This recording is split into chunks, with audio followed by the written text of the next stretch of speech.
বয়স তার খুবই কম, আছে বাহাদুরি। বাবার নাম হাশেম মিয়া, বাড়ি কালিদাস ঘাটি।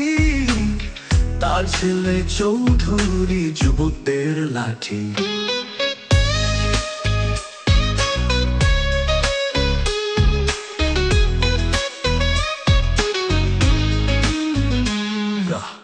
ছোট্ট একটা দোকান তার করে যায় ব্যবসা। ছোট বড় যুবকদের ওই দোকানে আড্ডা। চৌধুরী আছে বলে যুবকরা হাসে, বিপদে পড়লেই যায় চৌধুরীর কাছে।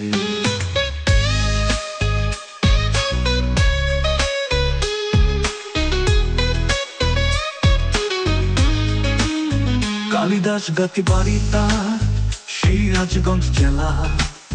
চৌধুরী দোকানে হয় ক্যারাম বোর্ড খেলা। মনটা তার খুবই বড়, গ্রামবাসী জানে, তাই তো সে মিশে আছে যুবকদের